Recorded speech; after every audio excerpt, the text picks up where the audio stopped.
I'm 51 years old. The older I get, listen to me, y'all, the older I get, the more I value the wisdom of my mother and my father. I know that's not a cool thing to say. I realize that some of your parents are going, Gus, come on, it's my dad. I mean, come on. He snores. I mean, come on, he's my dad. Or it's my mom. Come on, it's my mom. But what you don't realize is that they have a wisdom that you need. The older I get, I value my grandma and my grandpa. I value that simple, old-school wisdom that teaches me not just how to be a great person, but how to be a great leader, how to make an impact. You see, y'all, how many of you know that we live in such a superficial society? If you know what I'm saying, say, We live in a kind of culture, check this out, y'all. As long as we look a certain way, nobody's going to question our leadership. That's the kind of superficial culture that we live in. A culture that says you don't have to be a woman of integrity, just offer the appearance of being a woman of integrity. Our media is lying to us, saying that you don't have to be a man of character. All you have to do is offer the appearance of being a man of character. Guess what that lie has bought us? A bunch of leaders at every level who are superficial at best. You can't depend on them. You can't believe what they say, and you certainly can't follow their example. And the goal is, what can I do to improve? What can I do to make an impact? What can I do to make a difference in a world that really has as its God entertainment? In a world that really has as its choir perception? We live in a society where we believe perception far more than we believe reality. Think with me for just a moment, and you're going to catch this.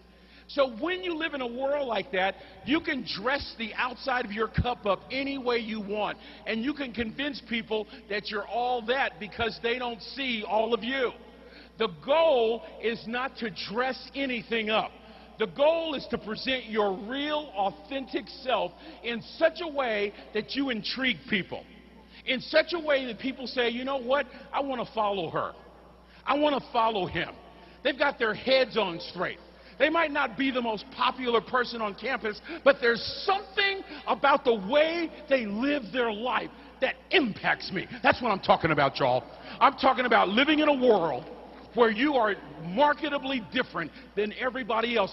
Let's be the revolution.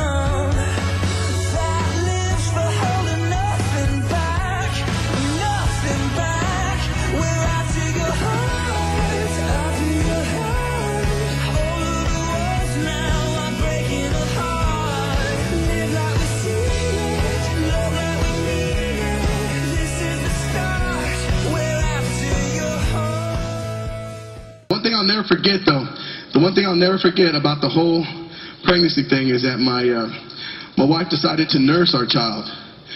And guys, I found out early on that I could not hold my baby without a shirt and watch TV at the same time.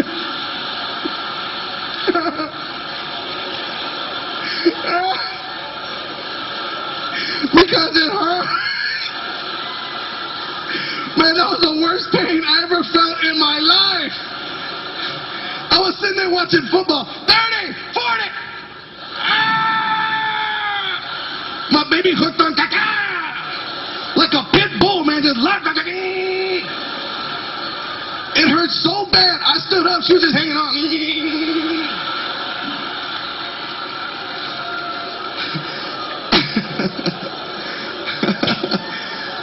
Burn her up like a tick. Get off me!